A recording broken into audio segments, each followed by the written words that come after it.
Hello ladies and gentlemen, welcome back. We are still talking about the Spanish game, the Ruy Lopez, and we're specifically focusing today on the Berlin defense, the Berlin Wall, the thing that Vladimir Kramnik used to defeat Garry Kasparov. Now, if you didn't see the introductory video, I recommend you check that out after this video. I think it was fairly decent, but I'm biased, so let me know what you thought of it in the comments down below. But we are talking about the Berlin. And this is the basic setup of the Berlin. So you've got the Spanish, e4, e5, knight f3, knight to c6, and bishop to b5. And then the Berlin is categorized by this move, knight to f6. A reminder, all the moves will be in the description down below. Now, there are two ways to play the Berlin. The most common way is to play castles, which leads us to the Berlin endgame, because you get knight takes e4, d4, knight to d6, bishop takes c6, d takes c6, and then d takes e5, forcing knight f5, and then we get queen takes d8, king takes d8. And this is the starting position, the Berlin endgame. But what you get in exchange for black losing the right to castle is this Berlin wall structure on the queen side. So you get like a 4 on 3 here, and a 4 on 3 this side. So you've got 3, and then you've got your 4 over here. After trading off the pawns and the minor pieces in the center of the board, both sides find themselves in an undeveloped and rather drawish position. For this reason, it has gained a reputation for being an unexciting opening, which has almost always led to draws in games between grandmasters. However, some players have argued that white holds an imbalance with a kingside majority, while black's bishop pair can dominate the board. So inherently, there is some natural imbalance. Black, as we said, has got the bishop pair. White has got a far more mobile pawn majority because their pawns aren't doubled. So you've got this d pawn, and there's potential to create a pass pawn. Now, this endgame gets studied because there are grandmasters who exclusively go into it when they can, and they really learn their stuff. I mean, here, the most common move here is knight to c3, but you can play h3. You can play rook d1 check. You can play b3, maybe looking for a fianchetto. There's all really sorts of options. Sometimes the king goes back to e8. Black often goes for this kind of plan where they get the rook out. Sometimes you really build up on the king side. You get the bishop out, and then you bring your king over to b7. And this really is what black looks after. There's no point in me going any further. You can sit with an engine and you can walk through it. We're really going to go back a few moves. We're going to go back a few moves all the way here instead of castles. What we're going to look at is the second most popular move, and that is d3. And this is the anti-Berlin, referred to as the anti-Berlin, because you don't allow the Berlin endgame. But then what you do allow is then bishop to c5, quickly accelerating the development of black, c3, and now you play this like a normal Ruy Lopez. So black hasn't invested the tempo of playing a6 just yet, so there still exists this capture, and the bishop hasn't have to retreat. So when it retreats, you don't have to do it slowly. You can retreat it one time back to a4, and then all the way to c2. And you get to play this structure. Now we get castles, d6, knight b d2, a6, kicking the bishop back, bishop to a4, and then bishop to a7. Now you might say, well, this is a strange move. Not really, because you're going to eventually play d4. That is what white wants to achieve, and you're going to gain a tempo on the bishop. So we move it back because black's bishop needs to stay on this diagonal.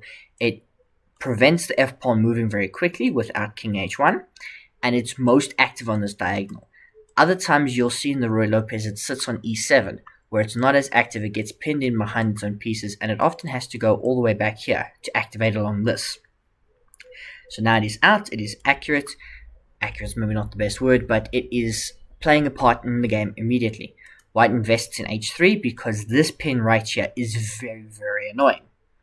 So we get knight e7, going for this plan. Very typical in Italian structures as well, this plan of rerouting the knights to f3 and g3 and f6 and g6. We get rook e1, and we're going to play a couple more moves, knight g6, and this is kind of really the plan. So white follows through with this idea, because you want to land knights on these squares. They're going to play d4. This bishop will come back and put pressure. Black might look to trade. The question for white is what they do with the dark squared bishop, because you can play something like bishop to e3, looking to trade this off. You can also look to this, because now that the knight's gone there, you can't really kick it too far, so that pin can become quite annoying. So black may have to invest when this knight moves into a move like h6, something they have to contemplate. And this is a very maneuvering game. That's why the Spanish is played. It's very maneuvering. It gives players lots of options. The knight can go here, for example.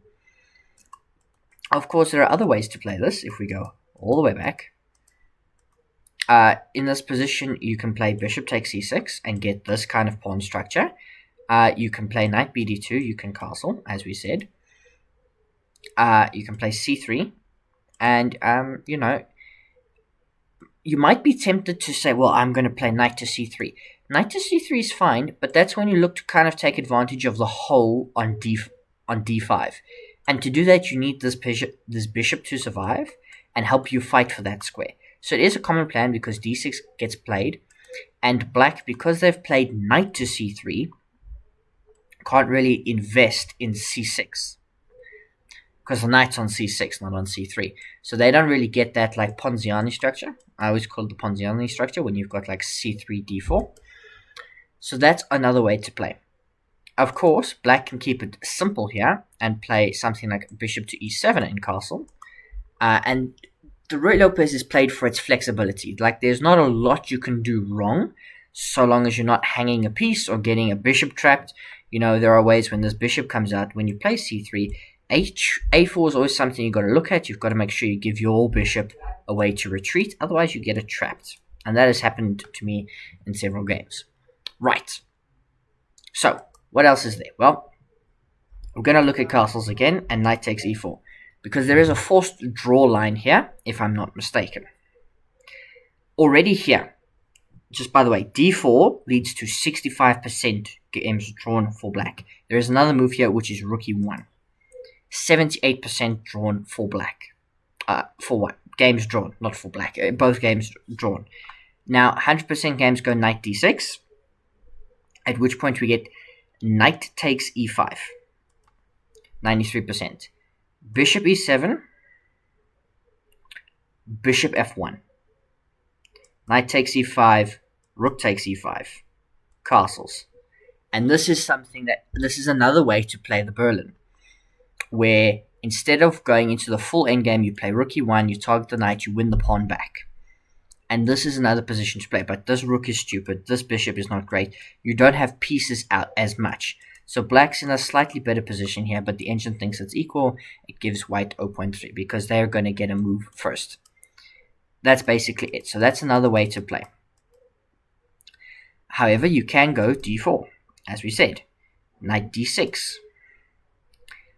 Bishop takes c6. D takes c6.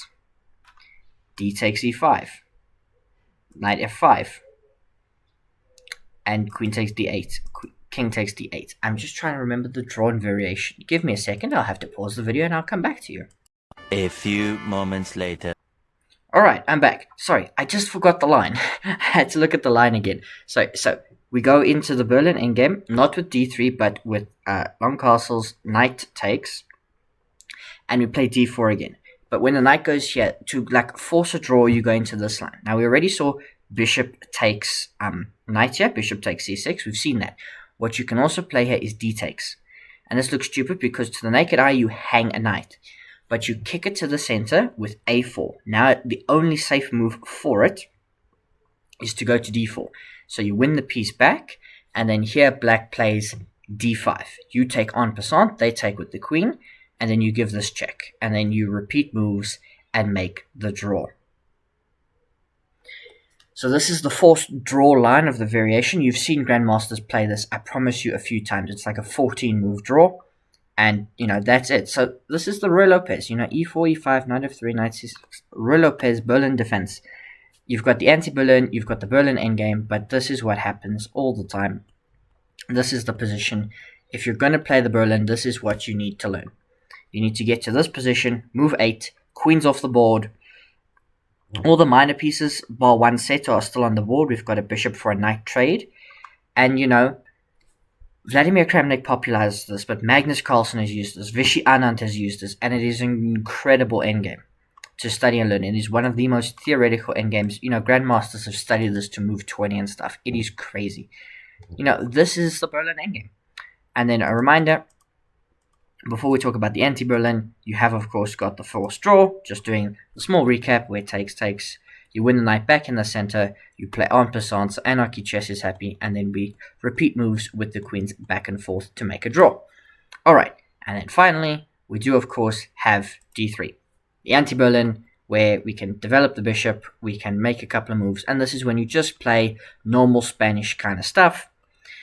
And you get to something like this, you know, you'll bring in your knight, you'll decide where to develop your bishop to, black will invest the move, black will get their bishop out here, they might play for f5, they'll get their knight to f4, and they'll just play chess. They might play c3, rook e8, and you'll play chess from here. And that is, you know, this is as far as an opening takes you, really. It takes you to move 8, move 10, sometimes move 20 if it's really theoretically dense.